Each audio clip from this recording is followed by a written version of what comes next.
इस वक्त जो राजनीतिक गहमा-गहमी चल रही है उस बीच एक बहुत बड़ी खबर आपको बता दें। प्रधानमंत्री नरेंद्र मोदी ने कल 3 घंटे तक बिहार पर चर्चा की है। हमारी जानकारी है कि 3 घंटे तक प्रधानमंत्री, गृह मंत्री अमित शाह और बीजेपी अध्यक्ष जेपी नड्डा के बीच मीटिंग चलती रही। प्रधानमंत्री की मौजूदगी में 3 घंटे तक बिहार ही पर बात हुई है और प्रधानमंत्री मोदी ने बिहार के राजनीतिक हालात की जानकारी ली है। नरेंद्र मोदी, अमित शाह और जेपी नड्डा के बीच नीतीश कुमार को लेकर के भी चर्चा हुई। आप जानते हैं कि लगातार कयास लगाए जा रहे हैं कि नीतीश कुमार एक बार फिर एनडीए में आएंगे, वो लालू यादव का साथ छोड़ेंगे, बिहार में नए राजनीतिक समीकरण बन रहे हैं क्या? और ये यूं ही नहीं चर्चाएं हो रही हैं।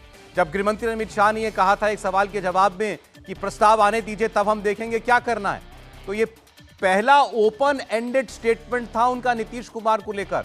अभी तक वो ये कहते रहे थे कि नीतीश कुमार के लिए बीजेपी के रास्ते अब हमेशा के लिए बंद हैं, एनडीए के रास्ते बंद हैं।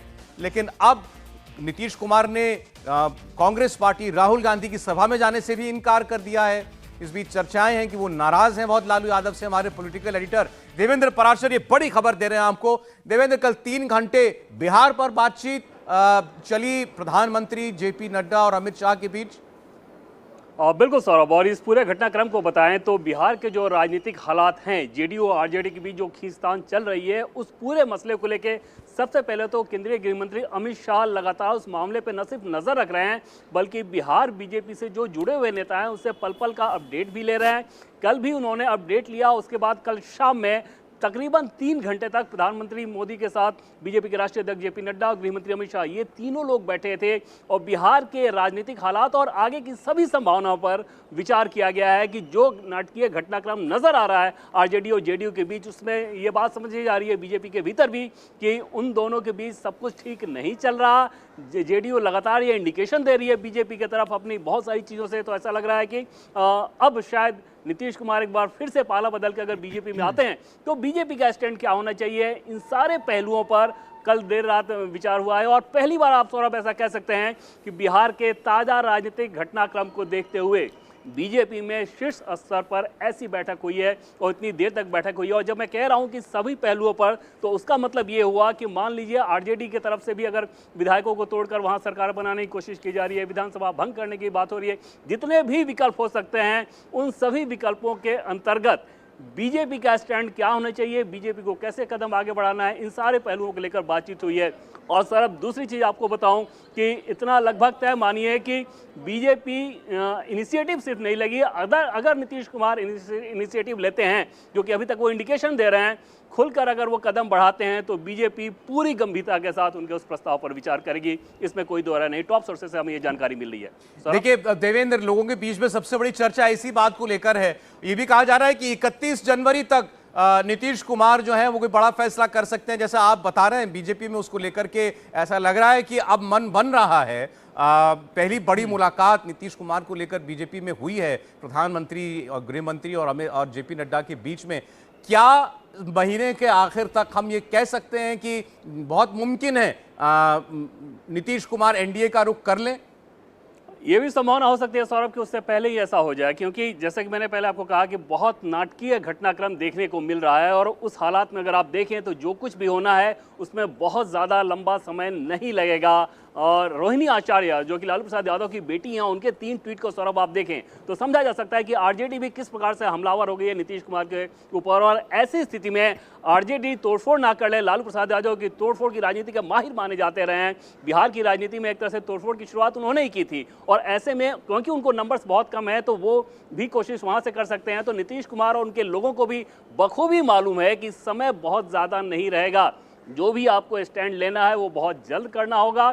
बहुत लंबा समय अगर आपने लिया तो हो सकता है कि सामने वाला वो कदम उठा ले। और ये आरजेडी और जेडीयू दोनों ही इस बात को समझ रहे हैं कि समय उनके पास बहुत ज़्यादा नहीं है और ऐसे में किसी भी नाटकीय घटनाक्रम से बहुत ज़्यादा इनकार नहीं किया जा सकता। बड़ा मसला यही है कि क्या नीतीश कुमार खुद से ये प्रस्ताव लेकर बीजेपी के नेताओं के पास आते हैं, जो कि अभी तक नहीं हुआ है। आपने अभी जैसे बार बार ये कहा कि ये खतरा है जेडीयू में या नीतीश कुमार को कि कहीं लालू यादव कोई तोड़फोड़ उनकी पार्टी में ना करें या कुछ विधायकों को उनके ना वो अपने साथ लाने की फिराक में हो। ऐसा क्या हुआ है पिछले दिनों में? किसने प्रेसिपिटेट किया है इस घटनाक्रम को?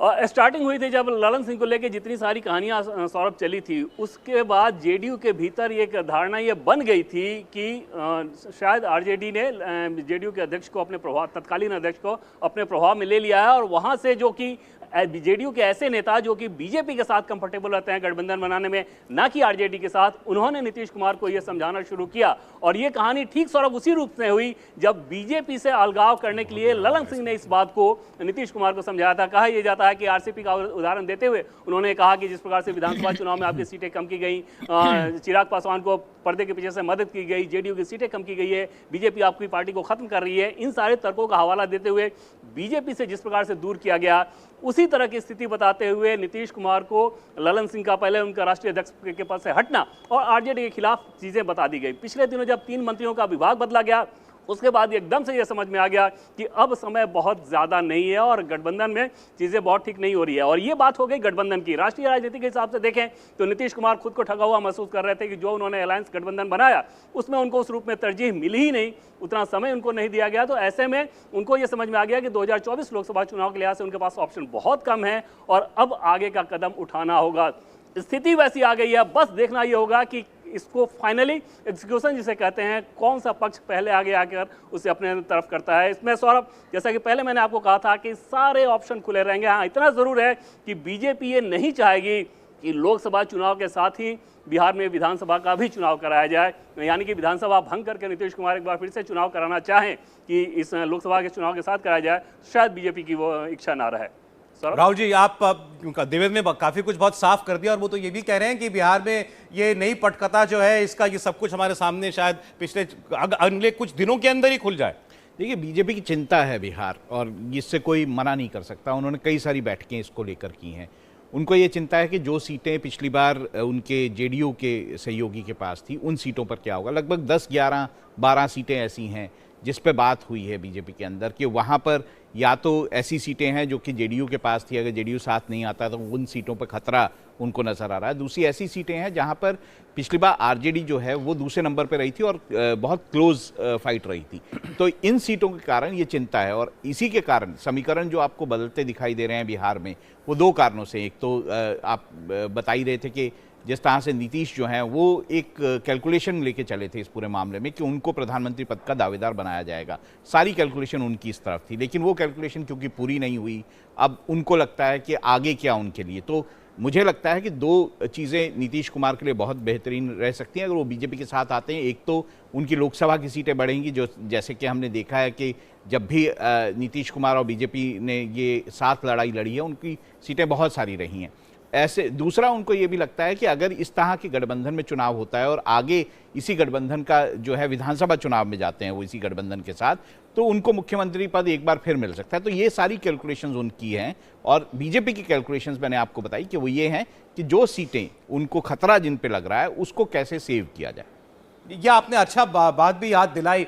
देवेंद्र, आप जो बैठक कल हुई है, जाहिर है इसमें यह भी चर्चा हुई होगी, मान लें कि पहल कोई नीतीश कुमार की तरफ से होती है तो क्या जो पहला अरेंजमेंट था वही दोबारा दोहरा दिया जाएगा बिहार में? इसमें बहुत कुछ अगर मगर में बातचीत हमें करनी पड़ेगी, क्योंकि क्या नीतीश कुमार फैसला लेंगे तो हम नहीं कह सकते हैं, लेकिन मुख्यमंत्री वो बने रहेंगे। सौरभ, बिल्कुल अगर मगर की बातचीत करनी नहीं पड़ेगी, बल्कि अगर मगर की स्थिति है ही, उसमें बहुत सारे ऑप्शन है। उसमें सबसे पहली बात अगर आप देखें तो बीजेपी के नजरिए से जो हमें जानकारी मिल रही है उसमें ये कि जो बातें बीजेपी के कई नेताओं के द्वारा कही जाती थी कि नीतीश कुमार अगर दोबारा आना चाहें तो उनके लिए दरवाजे बंद है, ऐसा बिल्कुल नहीं है। बिल्कुल बीजेपी उनके साथ बातचीत करेगी, गंभीरता के साथ बातचीत करेगी। उसके पीछे वजह यह है कि बिहार के अगर कास्ट कॉम्बिनेशन को आप सौरभ देखें तो आपको ऐसा समझ में आएगा कि कल शाम में भी जो हम लोग बातचीत कर रहे थे कि 37% जातीय समीकरण ऐसा है जो कि आरजेडी जेडीयू गठबंधन के साथ एक तरह से अटूट है। उसमें यादव, मुस्लिम, कुर्मी और धानुक, इन चारों को जोड़ दें आप तो 37% का आंकड़ा पहुंच जाता है। आप अंदाजा लगाएं कि वो कितना बड़ा आंकड़ा होता है। उसके बाद कोई कैंडिडेट दिया गया, उस कास्ट विशेष का दिया गया तो वो अपने आप में उसमें एड ऑन हो जाता है। तो उन परिस्थितियों में बीजेपी को भी बखूबी मालूम है कि लोकसभा चुनाव में पिछली बार जिस प्रकार से एनडीए के पास 39 सीटें आई थी वैसी स्थिति नहीं रहेगी, और अगर जेडीयू आ जाए लोकसभा चुनाव से पहले तो एक बार फिर से वैसी स्थिति रहेगी। लोकसभा चुनाव में एनडीए गठबंधन सुपड़ा साफ कर देगा सामने का। तो वहां पर आप समझ सकते हैं कि बहुत लॉजिकल है और बीजेपी के लिए एकदम से राजनीतिक तौर पर स्वीकार्य होगा कि जेडीयू उनके साथ आ जाए। दूसरी स्थिति की परिकल्पना ये है कि जो कि जेडीयू के कुछ नेता ये चाहेंगे कि लोकसभा चुनाव के साथ जैसे अभी विधानसभा भंग कर दिया जाए और लोकसभा चुनाव के साथ विधानसभा का चुनाव भी करा दिया जाए। वो स्थिति बीजेपी नहीं चाहेगी। बीजेपी की जो अभी तक जानकारी हमें सामने आ रही है उसमें ये लग रहा है कि लोकसभा चुनाव के बाद उसको आगे लेके जाना चाहेंगे और उस समय नीतीश कुमार के लिए कोई रेस्पेक्टेबल एग्जिट दिया जाएगा। उसमें कोई बहुत जल्दबाजी नहीं है और आपको बिहार बीजेपी के कई सारे नेता सोर्सेज के द्वारा ये बताना शुरू करेंगे कि इस बार अगर ऐसा हुआ तो मुख्यमंत्री बीजेपी का होगा। टॉप लेवल से ऐसी कोई शर्त नहीं अभी नहीं रखी जाएगी। सौरभ जी ठीक। हर्षवर्धन जी, बहुत कुछ बदल रहा है बिहार में और बहुत जल्दी तेजी के साथ।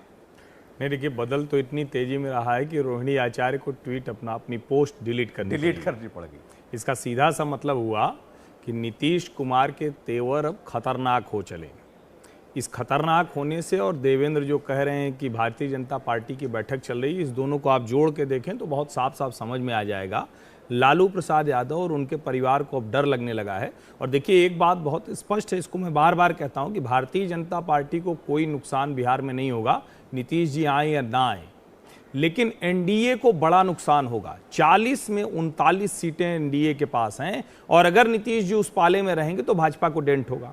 अगर नीतीश जी इधर आ जाएंगे, लाख कोई कहे कि वो पलटी मारते हैं, इधर से उधर गए, लेकिन उनका अपना एक मतदाता समूह है और जो मैं बार बार कहता हूं, उनका मतदाता समूह भारतीय जनता पार्टी के मतदाता समूह के साथ बिल्कुल कहते हैं कि जेल कर जाता है। लेकिन एक बड़ा वर्ग ये भी है जो बार बार नेतृत्व को ये कह रहा है कि आप जब पलटी मार कर इधर आते हैं, हमारी जमीन तैयार है, हमारे लोग खड़े हैं, अब हम बिहार में इस स्थिति में हैं, कर्पूरी ठाकुर को भारत रत्न दिए जाने का एक कहें कि जो मैसेज है, संदेश है, वो बहुत ज्यादा है। तो निश्चित तौर पर हो सकता है कि लोकसभा चुनाव तक कोई भी चेयर परिवर्तन नहीं हो, यानी चेयर के जो मुख्यमंत्री की कुर्सी है उस पर नीतीश जी बने रहें, लेकिन उसके बाद वो उस कुर्सी पर रहेंगे, ऐसा कतई नहीं होने वाला है। नीतीश कुमार की राजनीति, मैं फिर से दोहरा रहा हूं, समापन होना तय है। किधर वो जाएंगे, जहां कम उनको अपमान झेलना पड़ेगा या ज्यादा, उसको उन्हें तय करना है। इसके अलावा कोई और गुंजाइश नहीं। देखिए, ये सवाल लोगों के मन में जरूर होगा कि नीतीश कुमार एक बार फिर पलटेंगे, ऐसी इसकी आवश्यकता क्या दिखाई दे रही है उनको?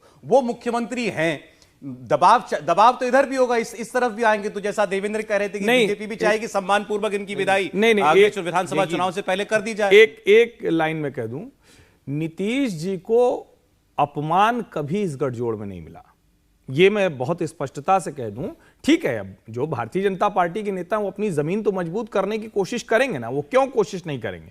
ठीक है, जब 2 उप मुख्यमंत्री रखे गए तो उसी रणनीति के तहत रखे गए थे, लेकिन यह भी सच है कि नीतीश कुमार को नरेंद्र मोदी और उनको सबसे ज्यादा जो पीड़ा है, जिसको बार बार कहते हैं कि विधानसभा चुनाव में चिराग पासवान को इधर से बैटरी चार्ज करके भेज दिया गया था, ये उनकी सबसे बड़ी पीड़ा है। इसके अलावा नीतीश कुमार को कोई और पीड़ा नहीं है। और मैं बार बार ही कह रहा हूं कि दोनों के जो कार्यकर्ता हैं, मतदाता हैं, वो लगभग एक मिजाज वाले हैं, वो एंटी लालू एंटी आरजेडी हैं। लेकिन ऐसा नहीं है कि जदयू का मतदाता कोई एंटी भाजपा है। हां, उनको यह जरूर लगता है अब कि नीतीश कुमार ने जिस तरह से 2 बार पलटी मारी है, वो बिहार के, जिसको हम बार बार कहते हैं कि सुशासन वाला, विकास वाला, कितनी पीढ़ियां लालू जी के समय में बिहार छोड़ गई, उनको जरूर पीड़ा होती है। राजनीति में ये सब सैक्रिफाइस चलता रहता है। पर जिस तरह के देखिए, जिस तरह के राजनीतिज्ञ जो नीतीश कुमार हैं, वो बिना फायदे के इस तरह का कोई कदम नहीं उठाएंगे कि वो बीजेपी के साथ चले। और फायदा क्या उनको दिखाई देता है? उनको लोकसभा चुनाव का तो फायदा एक तरफ दिखाई देगा, लेकिन दूसरी तरफ मेरा ये मानना है कि उनको जब तक ये मुख्यमंत्री की कुर्सी एश्योरेंस नहीं होगी, मुझे नहीं लगता कि वो इस तरह का कोई कदम उठाएंगे कि वो बीजेपी की तरफ चल जाए। तो जैसे हमने देखा था पिछले जब पहले गठबंधन हुआ था, तब भी बीजेपी पीछे हटी थी, उन्होंने जेडीयू को ज्यादा सीटें दी थी, तब जाके कहीं ये गठबंधन हो पाया। जी, समय मेरे पास कम रह गया, मैं चाहूंगा नरेश जी का, समीर जी का कमेंट जरूर आए। लेकिन आपको लगता है कि सारी जमीन तैयार हो चुकी है नीतीश कुमार की अब एनडीए में आने की दोबारा? समीर जी। निश्चित रूप से मुझे लग रहा है कि जिस हिसाब से देवेंद्र ने भी बताया, और जो भारतीय जनता पार्टी की जो कल बैठक हुई लंबे समय तक, मुझे ऐसा लग रहा है कि ये तय है कि नीतीश कुमार को आना है। अब ये नीतीश कुमार को तय करना है कि किस शर्तों के ऊपर आना है। देखिए, मुझे लगता है बिहार के अंदर अगर नीतीश और लालू बहुत कंफर्टेबल होते तो इनको भी सीटों का बंटवारा हो चुका होता। जैसे उत्तर प्रदेश में अखिलेश ने जयंत के साथ सीटों का बंटवारा कर लिया, सीटों का बंटवारा इनके बीच हो नहीं पाया। लालू प्रसाद यादव नीतीश कुमार को पूरी तरह से दबा रहे होंगे सीटों को लेकर, और नीतीश कुमार को लग रहा हो कि जिस पर्पज से वो लालू के साथ आए थे और इंडिया गठबंधन में आए थे, न इंडिया में सम्मान मिल रहा है, न बिहार के अंदर वो लालू प्रसाद यादव को रोक पा रहे हैं। मुझे लग रहा है नीतीश कुमार को लग रहा है कि समय है कि यहां से निकल लिया जाए, और मुझे लग रहा है कि वो रास्ता ढूंढ रहे थे और अब लगता है कि भारतीय जनता पार्टी के साथ चले जाएंगे। ये सीधे सीधे राजनीतिक लाभ का मामला है और कल रात जो बैठक हुई है उससे पता चलता है कि इनके पास में कोई संकेत नीतीश कुमार की तरफ से अब आ चुका है कि वो आने को तैयार हैं। और ये अब भारतीय जनता पार्टी के लोग अब ये तय कर रहे हैं कि उनको किस तरह से लाया जाए, किन शर्तों पर लाया जाए। और ये दोनों पार्टियां एक दूसरे की पूरक तो हैं, क्योंकि मतदाता एक दूसरे से जुड़ा हुआ है। और वहाँ पर ऐसा लगता था कि वो राष्ट्रीय जनता दल के साथ कोई बहुत कंफर्टेबल महसूस नहीं कर रहे थे। इससे ये लगता है कि ये राजनीति बहुत तेज़ी से जिस तरह से हो रही है, हमें लगता है कि जैसे ही बिहार में राहुल गांधी प्रवेश करेंगे, ऐसा हो सकता है कि उस समय नीतीश कुमार ये अनाउंस करें कि अब वो भारतीय जनता पार्टी के गठबंधन में वापस जा रही हैं, एनडीए गठबंधन में वापस जा रही हैं। हमेशा की तरह नीतीश कुमार और बिहार की राजनीति बहुत ही ज्यादा दिलचस्प मोड़ पर खड़ी हुई है।